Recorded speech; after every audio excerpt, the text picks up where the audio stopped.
and then we'll get started. The structure of this event will first be an introduction, then a talk from our author, and lastly, we will have time to take questions and comments. If you have any technical difficulties, feel free to type in your concern in the chat box and I can assist you there. To ask a question or make any comments for discussion, just raise your hand to be unmuted. I can unmute you and you can ask at the appropriate time, or type it in the chat box or that Q&A box, and we will address them at the appropriate time. All right, first an introduction. Don Willerton grew up in a small town in Texas, surrounded by hundreds of square miles of open country, and the desire to wander has never left him. A successful career as a computer programmer and project manager at Los Alamos National Laboratory gave him the money and vacation time to learn how to build houses, backpack in the Rocky Mountain high country, climb mountains, snowshoe, and cross-country ski, raft the rivers of the Southwest, support Christian wilderness programs, and see the excitement in his son's eyes as they enjoyed the adventures with him. Teddy's War is the author's first historical novel and resulted from researching his father's 3-year journey across England and continental Europe as a soldier during World War II. Please welcome author Don Willerton. Hi, thank you very much, Jessica. I want to begin by saying thank you to Madi Angelou, Scott Gerber, and Jessica, and for the Santa Fe Public Library Association for allowing me to talk. So let me begin by saying that I want to talk about my dad, and I'm going to switch over here to these photographs. I hope that works. I'm going to talk about him and what I learned about what he did in the war, and then how I used it to format the plot and the action of the book that I wrote. Then I'm going to show you some of the pictures that I took whenever I visited Omaha Beach and Normandy. And that's where I found the heart of my book, as well as the ending. Then I'll show you how to find the first 2 chapters if you would like to read it online. And then we'll go for questions. Okay, this is a picture of my dad whenever he first signed up. That was in October of 1942. He had married my mother in June, and so they'd only been married about 5 months. He went. Now, this is a picture of him after he came back 3 years later, and he didn't have any scars or marks or anything. He just looked like he had a fine time, came back.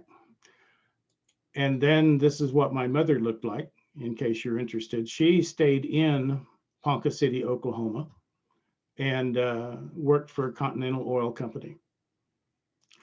So the first thing I want to say is that I have no idea what my dad did during the war, because he never talked about it. He was gone 3 years, and I had no idea what he did or where he went or how he felt about it and who he did it with and all the places that he must have gone. The only story I had was when my mother used to tell me that in December of 1942, she just had to go see him. So she took all the trains and buses to get to Florida, where he was in basic training. And she got there on the weekend that he happened to have moved off and spent the weekend someplace else. But they finally connected and had a great time. Then she went back. Now, the point being, that's the only story I know about what he did. I have no stories about where he went or how he felt, whether he was in combat, whether he carried a rifle. I have no idea. He never talked about it. I've checked with friends. I've checked with my brothers and my mother. aunts and uncles, and he never talked to them either. He was the first of 9 children growing up in Oklahoma, and 3 of the brothers all went to war in World War II, and they never talked about it either. So that's a common pattern that I've found with people who have had fathers, mothers, parents, relatives that went to World War II, and when they came back, they never said a thing. Now, of course, the corollary is I never asked him about it either. So I take some of the responsibility. Now, after my dad died, he died in 1986 from prostate cancer. And my mother lived another 24 years and missed him every day. But I was visiting with her some years after he had died.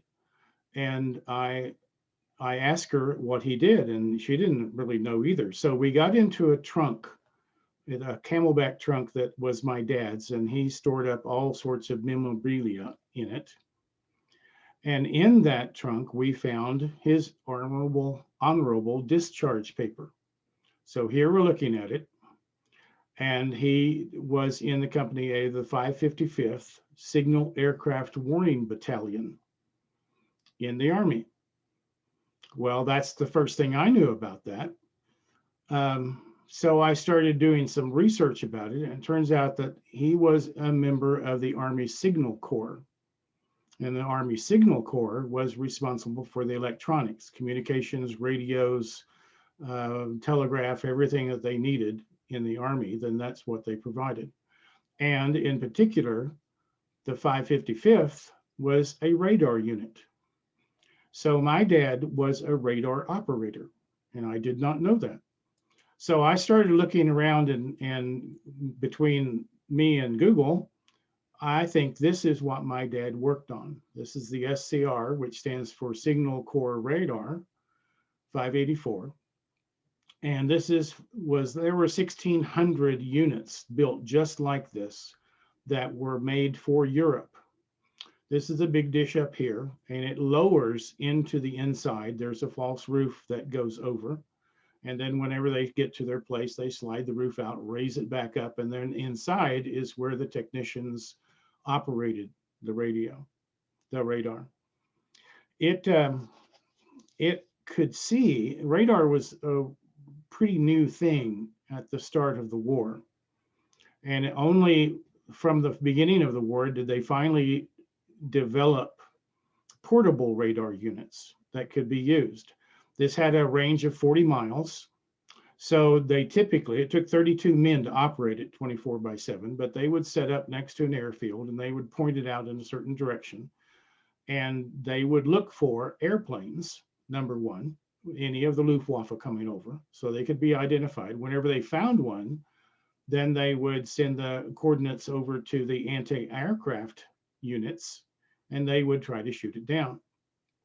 They could also intercept artillery shells and mortar shells by tracking them and then backtracking to find the location. So they could send the coordinates off to the artillery, and the artillery could shoot them down. The major point was that they didn't stay at the front line. They stayed 5 to 10 miles behind it. So they could project the beam over the front and then notify everybody of what's going on. Whenever they did, they set up several of these together, and they basically played the aircraft control functions of knowing where all the aircraft was, because they could pick up friendlies too. They picked up bombers and fighters, C-130s, spotter planes, whatever was going on in the sky. Then they would all combine this data together and send it over to the headquarters. And the headquarters had an aircraft control center. And that's how they kept up with people.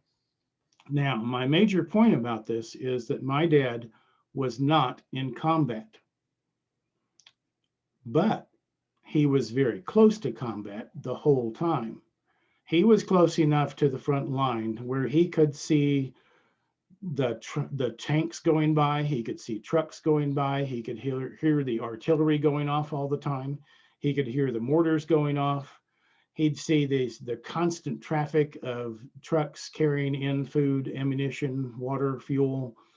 They were taking soldiers to the front and they were bringing bodies back to the headquarters unit. There were a lot of prisoners that were being taken, and they would march back several miles behind the line and be put into a prisoner of war camp or loaded onto some of the cargo ships that were returning to England, where they would put them into prisoner of war camps. Okay, so this was pretty interesting. So that was my dad's big chest, and then he had another box. His box was called a cookie box.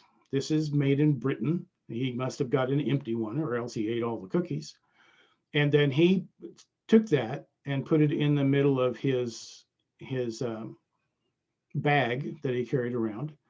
And that's where he kept all of his memorabilia that he collected or bought or found wherever he wanted. He was passionate about coins.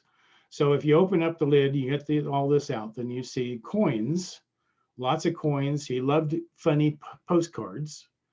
He had a lot of money from Belgium, France, Germany, England, and this is kind of that. And then over here are photographs. I never knew my dad to have a camera, but I guess whenever he got over to Europe, he had a camera and he took lots of pictures. And then you could develop it through the Army commissary. Now, so my mom and I are looking at this. And by the way, there are his dog tags. We're going through this, and it's fascinating. She'd never seen this very often. I guess she'd seen it before, but never really paid much attention to it. Well, then we got to this little envelope. See this envelope in the back? We opened that up, and there were some articles in there and personal stuff. But in particular, there were 3 pages that had this information. It looked like this. And if you look at it, this is October 31st, 1942, when he's examined. And then Friday, November 13th, 1942, he goes to Fort Sill, and you start reading this and you realize this is an itinerary. 3 pages represent my dad's itinerary of every place that he went after he left Ponca City, Oklahoma, until he came back to Ponca City, Oklahoma, 3 years and 10 days later. Well, my mother was stunned. I was stunned, because you start reading through this, and right here is when he goes to England. He rides the Queen Mary going over to England, lands. Here's all this dates. He spends almost a year in England. And then you look down here, and sure enough, on July 2nd, 1944, he landed in France. And there's this little Crickville. I didn't know where Crickville was, so I went to Google. You take out Google's maps and you type Crickville, Normandy in there, and it's right above the bluffs of Omaha Beach. That says my dad landed on Omaha Beach. Now, he landed 26 days after D-Day. Now, that meant that when he landed on Omaha Beach, this is what it looked like. This is actually a picture of Omaha Beach on June 9th, 3 days after D-Day. This is how you invade a country. Since you can't access any harbors, because the Germans destroyed all the harbors, then you have to have these great big ships that are filled with all this equipment, men, everything that they need. You roll them up on a sandy beach with the tide, when the tide is in, and then you wait until the tide goes out and it sits right down on the sand. When it does that, then you open up the big doors and you start rolling out all this stuff. And that's how my dad landed. 26 days later, it looked exactly the same. And he and his radar system and all the trucks that went with it and his Jeep and everything rolled out, and then got in line and went up into the bluffs above Omaha Beach. There were 3 pages of this, and it goes all the way through. And we were we were stunned at what happened. But then we started piecing together these dates and these locations with the pictures that he had. And we found that after landing at Omaha Beach, he participated in the Normandy Breakout, which was about mid-August, late July, mid-August, when Bradley put 1 million people into France trying to break out and get to the interior of France. And he did. He was joined by Patton, came around, and everybody went. And by the time they made it to Paris, it had been liberated. This is my dad's picture of the Eiffel Tower. And everybody celebrated. And then my dad kept going. He went up into Belgium. He made it all the way to Holland. And then when he got reassigned to say, okay, take some rest period, they sent it to this very quiet little Belgium town where he took a picture. And this is his buddy who's named Rabbit. It's written on the back of the photograph, as is the name of the town, which turns out to be Bastogne. My dad was in Bastogne on December 19th. December 16th is when the Battle of the Bulge began. So my dad literally was taking his radar and going out of the city to the west when the Germans were coming in from the east. Well, this is stunning. My dad was in Bastogne, and he was there about a month. He in the general vicinity. I'll show you in a minute. But he never said a thing. He never talked about Omaha Beach. He never talked about Paris. He never talked about being in Bastogne. So it was incredible. I took the rest of his information from those lists and I created a map, me and Google. So over here on this side, he comes into England, spends about 6 months in the southern part of England, then goes above London, spends about another 4 or 5 months up there, and then comes back. And he eventually crosses the channel and lands at Omaha Beach, right here. Then he follows Bradley with the Normandy Breakout. They go over here. He ends up in Paris, goes up. Here's Belgium. This is Holland. And then here's Bastogne. So this is in December of 1944. And he goes from Bastogne, he moves 20 miles away into a town here, he moves another 20 miles away 2 days later because the Germans are coming so fast. Ends up here and stays there for almost a month, monitoring and putting radar into the skies above the Battle of the Bulge. In the middle of January, he gets consolidated into the Third Army under George Patton. So he goes up here, then Patton takes him across the Rhine, and they're just going all the way through southern Germany. And he gets all the way over here. This turns out to be the Elbe River on the border between Germany and Czechoslovakia. That's where he was on May 8th.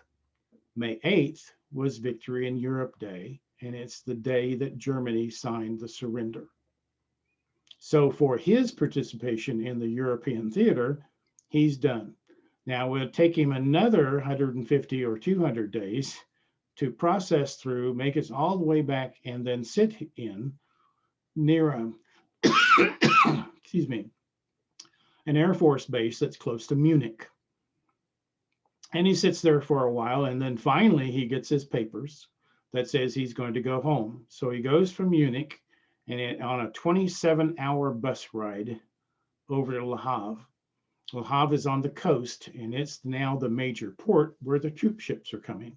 He stays there for about a week, gets on a troop ship, and then goes directly to New York City. From New York, he goes down to Fort Chaffee in Arkansas, and then he shows up for Thanksgiving on November 24th, 1945, in Ponca City, Oklahoma. Well, I think this is fascinating. So by the time we found these things, and by the time I made the map, I had begun reading about World War II and figuring out that I didn't know a whole lot about World War II. But I just got absorbed in learning what was going on. Number one, because I not only had my father who was in World War II, but now I knew where he was day by day for 3 years and 10 days. So I mapped out the war and I came up with a really good understanding of the progression of the war and the pace of the war. 3 years is a long time. So getting the idea that he was out there in the middle of combat, in the middle of war, in the middle of this great offensive, never went home, never saw his parents, never saw his wife.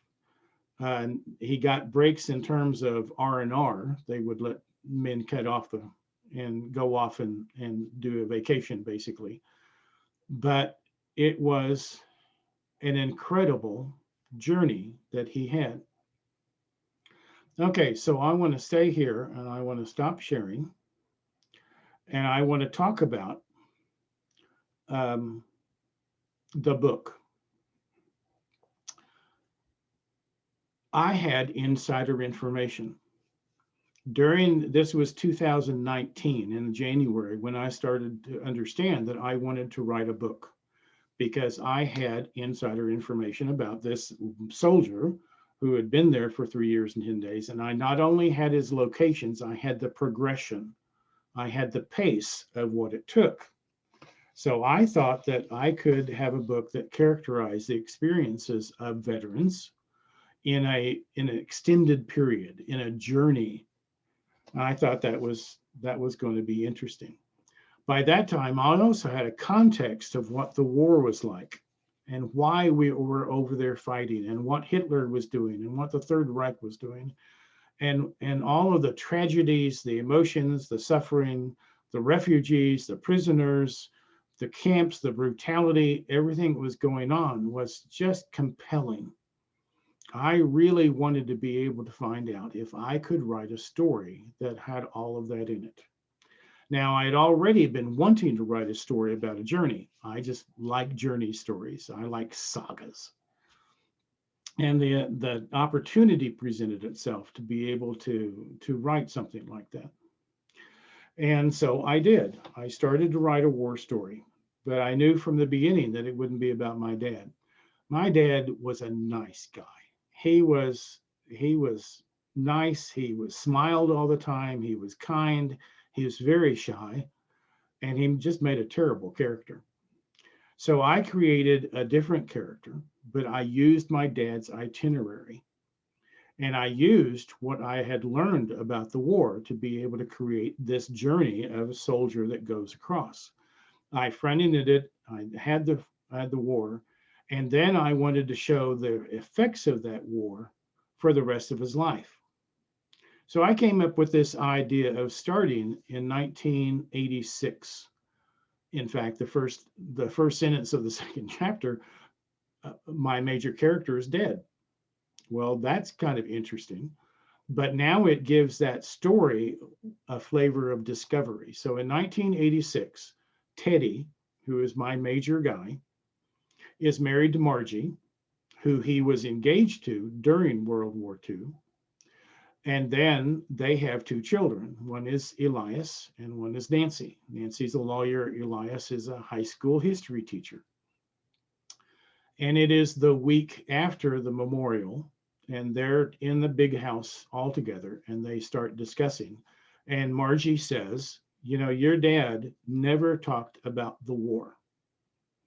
But in fact, I knew a little bit about it because he wrote me letters. So I'm going to share the letters with you. But the last 6 months he was there, he never told anybody. Well, knowing now that he had cancer, he was going to die of pancreatic cancer, he decided that he needed to tell his story. Well, he didn't want to do it while he was still alive. So what he did was he recorded a video. And the video picks up at the point where all the action takes place for the last 6 months. And then he talks to his kids through this video, telling exactly what happened. Then, after that takes place, that's almost half the book, the video. then after that, I can then bring it back to 1986 and finish off with the retrospective of what the kids, what the wife all observed that happened to their father. This was a nice device because it allowed me in 1986 to have people talking in the first person. And then, and having a video was suggested by my editors to cure a lot of the other problems I had in my manuscript. But whenever I did that, then whenever Teddy is talking through the video, he can also talk in first person. And it makes that action, it makes that presence very powerful in what he's doing. So that was the mechanics of going on, of how I did the story. And then I added some of the drama by having Teddy not only experience the normal wartime problems and the problems he had with justifying with what the army was doing and how many bodies were being brought back, and he had to go out and gather them one day, and it affected him terribly, and he suffered this mental anguish with what war meant and how it was impacting everybody there. Well, in the last 6 months, it's revealed that he earned himself a dishonorable discharge. He was accused of treason. He was convicted of desertion, of theft, impersonating an officer, going behind the lines. And of course, this is all new to Margie and all new to the children. So they are shocked at what he's doing. I also added in some family betrayal, that while Teddy is in Europe, then some things are happening within the family who are still back home that creates for him an internal war. So now he's fighting two wars. He's got the one where the enemy is in front of him, and then he's got one where the enemy is inside him. Okay, that's the story that I started building in January of 2019. By the time I made it to October, I had the book fleshed out and I had a manuscript. But what I was hoping for and what I was missing was the heart of the matter. What kind of motifs did I have? What things were important? What were the emotions? And what's the consistent message that I had about this? So I asked my middle son to go with me, and we went to Omaha Beach. Okay. We flew to London, went to the museums there, took the Channel over to Paris, took a railway up to Bayeux, which is right on the coast. And this is what we found. So I go back to sharing, go back to here, and then I go here. This is Omaha Beach in October of 2019. This is our little bus that we took a tour in. We took a regular coastal tour that's offered that goes to all the beaches.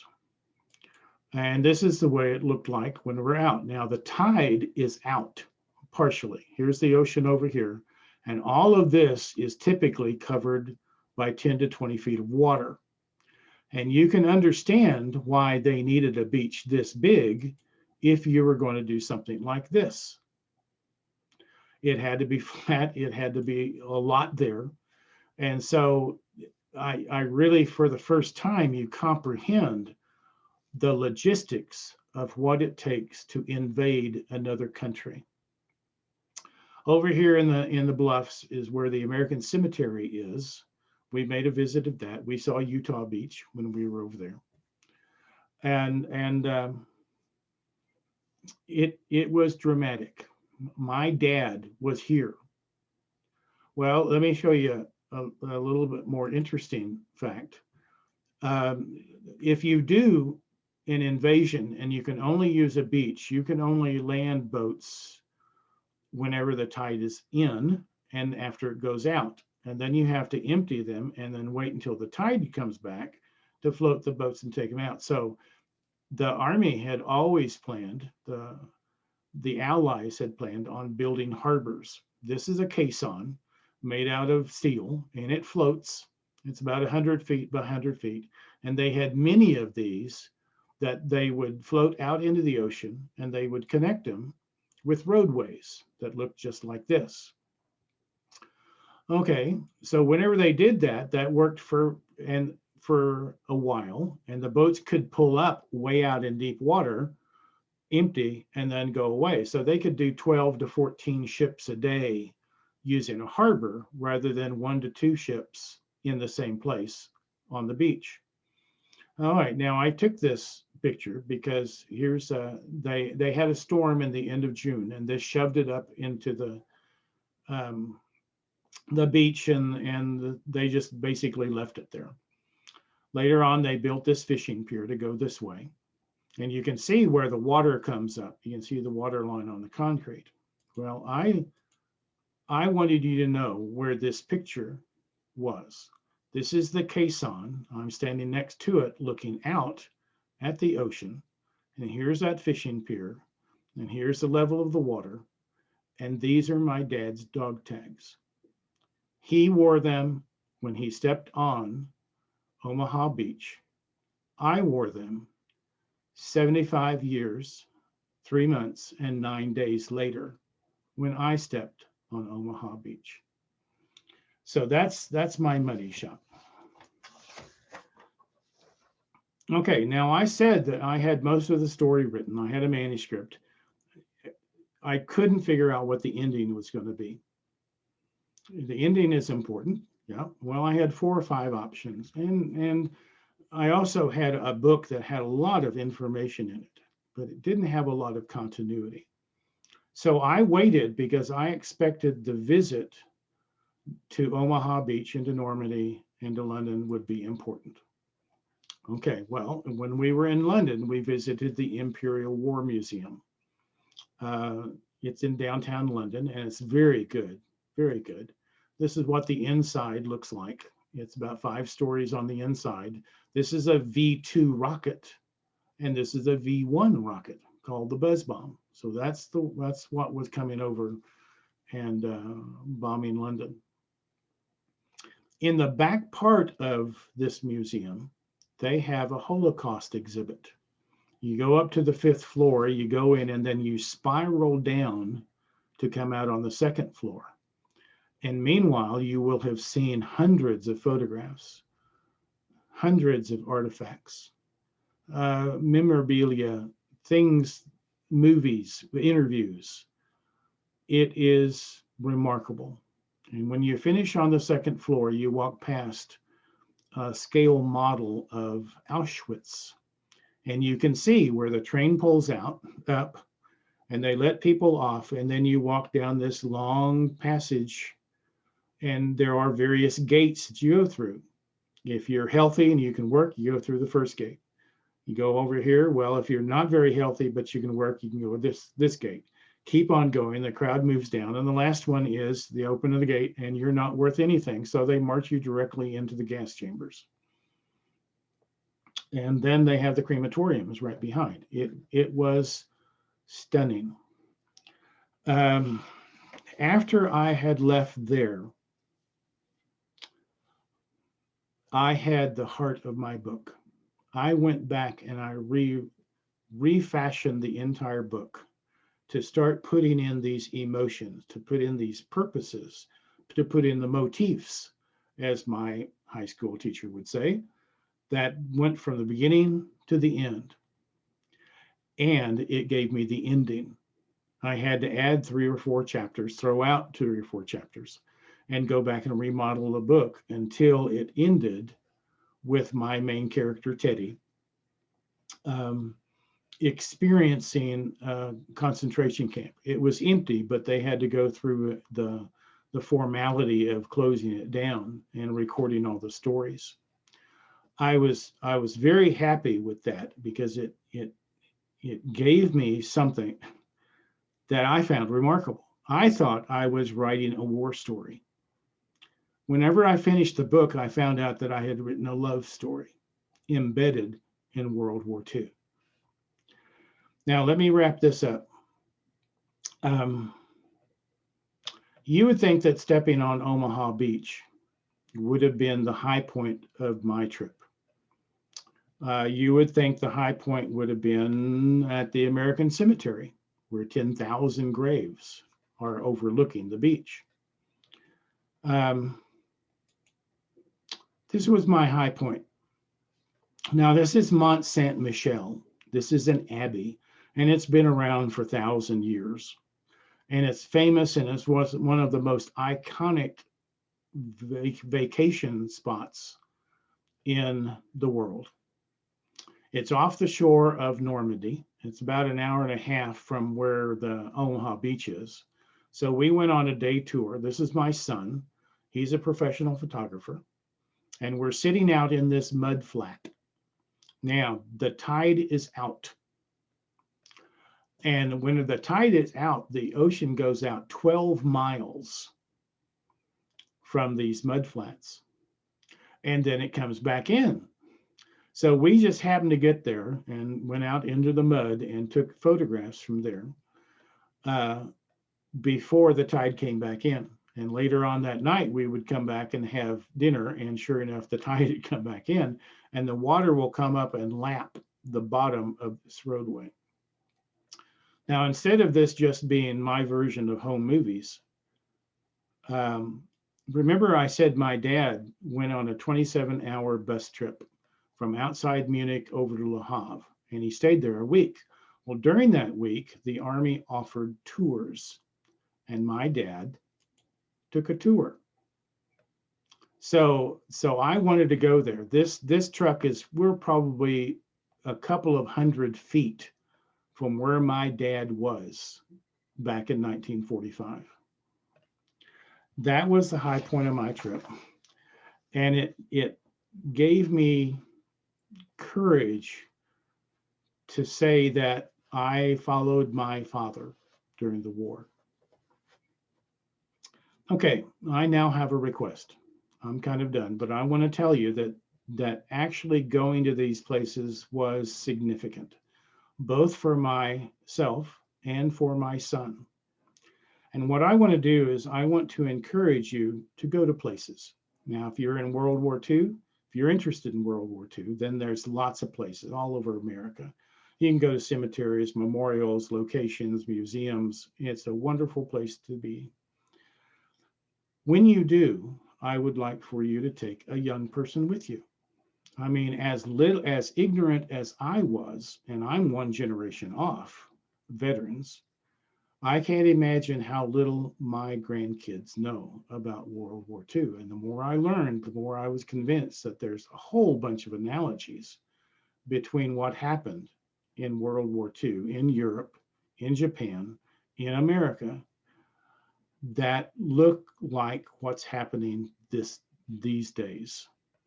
You have these analogies, you understand, and it gives you a tremendous perspective of what's going on. Okay, so let me stop sharing here.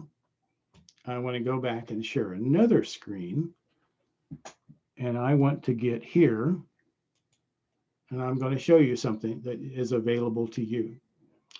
This is my website, and this is real time on my screen. So if you go to donaldwillerton.com, it'll show you the books that I've written, all of them. Here's Teddy's War. I've written 2 other adult novels, and then I've written a series of middle grade mysteries, all in the Southwest, that are for kids from age 10 to age 14, something like that, middle grade. Okay, well, if you go up here and you look at books, then you can go through and look at each book, and you can see the descriptions to find out whether you're interested in reading it. Okay, well, in particular, if you go to Teddy's War, there's this little box that says read 2 chapters. You click on that, and I can show you the first 2 chapters. If you're undecided about buying the book, or you want to know more about the book, or you want to notice that I didn't do any readings, you can now go read for yourself. And not only can you read the text, but if you go up here to photo blogs, I provide pictures to all the books that I wrote about, except for one that didn't have any pictures. You can click on Teddy's War, and you can see the photographs, some of the photographs I used, and some additional photographs, especially of my dad's journey through southern Germany and through France. And here's the pictures that I had there. And then up here, you can contact me if you would like to send an email, and I would be happy to respond. Okay. This is where I turn it back to Jessica. Nope, that's not going to work. Oh, there she is. I'm back. Thank you so much. That was an amazing presentation. So thoughtful and fascinating and touching. Leslie says, this is a fantastic book. I absolutely loved it. Thank you, Leslie. So we do have a few questions for you. Are you ready to take some questions? Yes, ma'am. All right. Leslie asks, did writing the book make you feel like you got to know your father more? I'm sure the trip did too, but I'm curious if you felt like you put yourself in his shoes. What other moments do you remember that made you understand what was unsaid about him? I don't think I learned a whole lot about my dad because I didn't know. I still don't know what he did. I know his itinerary, but I don't know how he felt about it. I don't know what he experienced. However, it did make me look at what he was later in life, the same way I do in the book, where the question is, okay, if you go to war and you have all this, and we didn't call it PTSD, but he did have PTSD. So what happens after 40 years?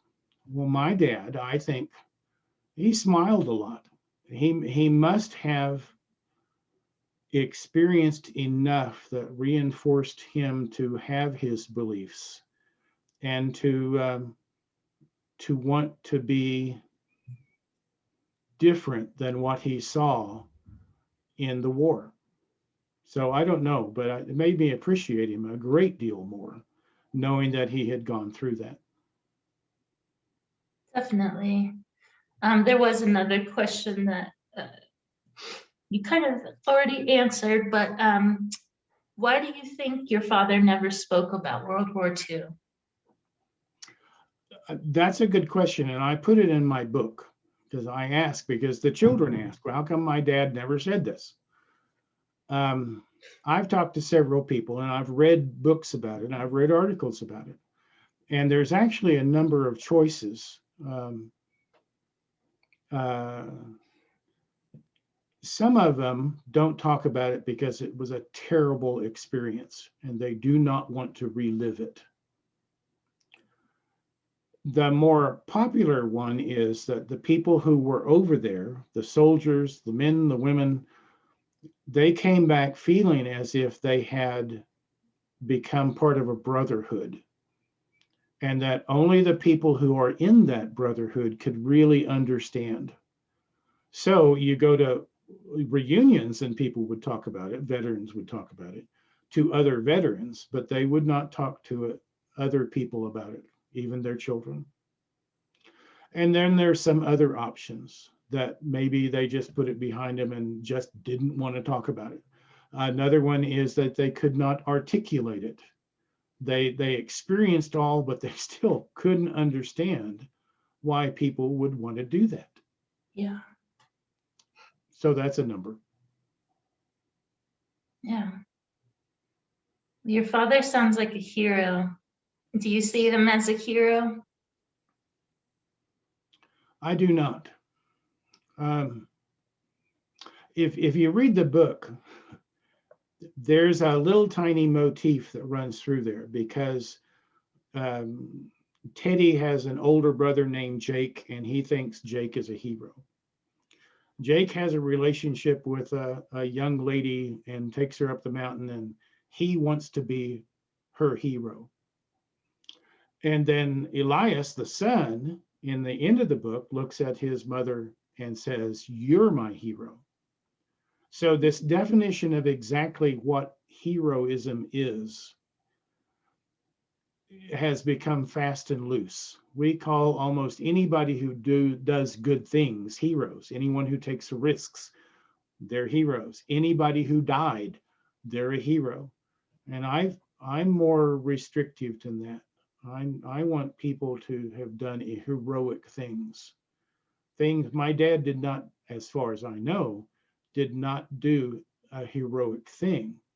Now that generation, if you go with Tom Brokaw, was extraordinary. So maybe you call all of them heroes because they had this war. I mean, being gone 3 years and 10 days, that's longer than I was in college, and I got to go home in the summers. Yeah. So I can't imagine the sacrifice that they must have gone through. My mother sacrificed. She had to do this work, and America sacrificed. The world sacrificed. Before the war began, the United Nations, or whatever it exists, the League of Nations or whatever, recognized 88 different distinct nations in the world.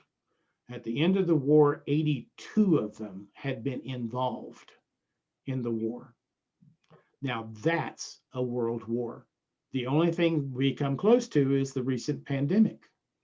So we don't really have a clue of sacrifice, of long-term hardship sacrifice.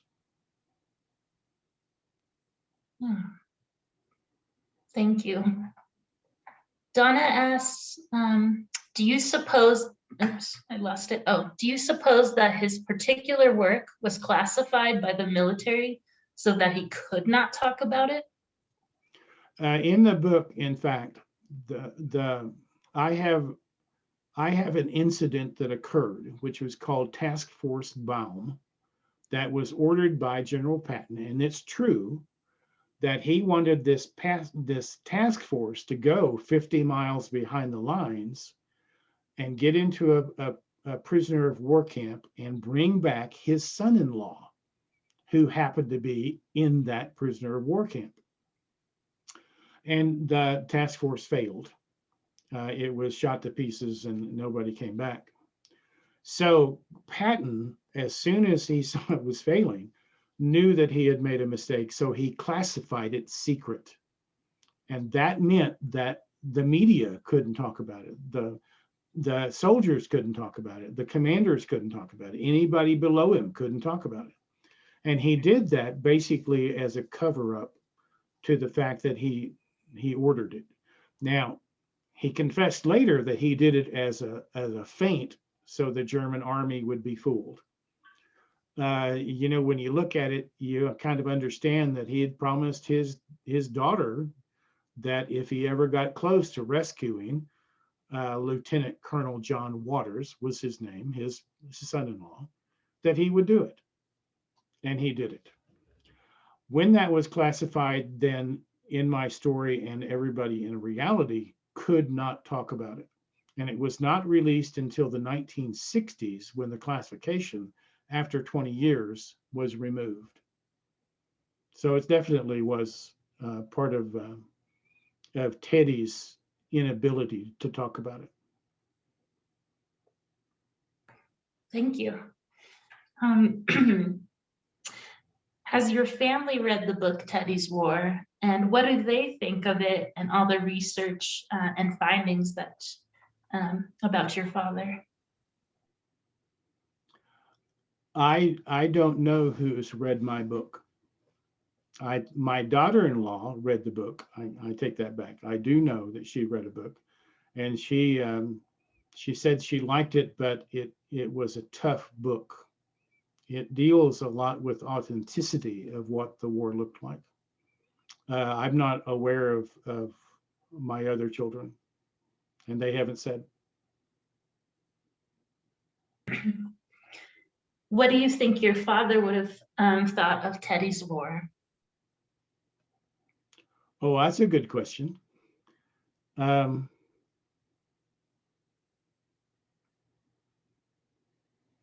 Well, since I didn't write about him, he would have been a lot happier.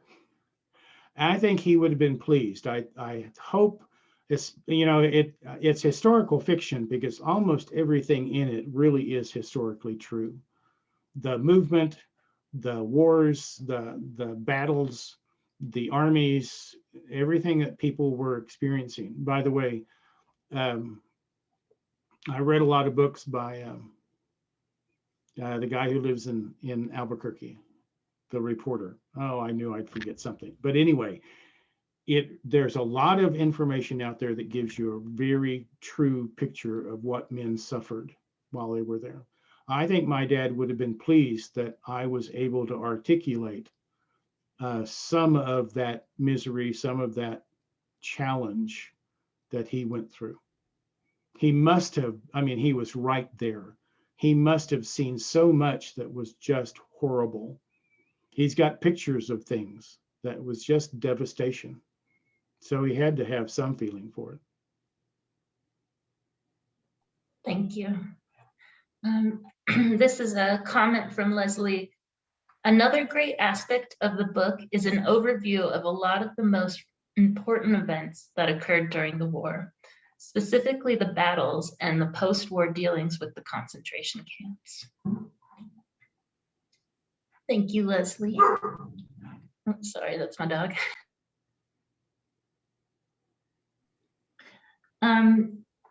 Well, it doesn't look like there's any more questions. If anyone has any last questions, feel free to write it right now or raise your hand and you can be unmuted. Any last thoughts from you, Don? Once again, I'm very thankful to you and to the Santa Fe Library for sponsoring me to give this talk. I'm thankful to Terra Nova Books who published Teddy's War, and to the editors that worked on it. I'm very happy. I am very happy that I wrote the book. I was looking through it today, and I remember that this was quite an effort, and I'm proud of what I did. I hope other people will find it and read it and will appreciate how much significance there is attached to World War II and what it took for a nation to respond. Thank you, Don. Well said. I haven't read your book yet, but I can't wait. It's soon to be on the shelves at Santa Fe Public Library for our community to check out. But visit Don Willerton's website, read the first 2 chapters, look at the pictures. Thank you so much for presenting. Pamela says, thank you for presenting such a moving presentation, Don. This was wonderful. And thank you. Yeah, I just appreciate you so much for doing this, and appreciate you writing the story. And I think it'll be an important one to keep on the shelves. Okay. Everyone stay safe, read books, read Teddy's War, and have a good night.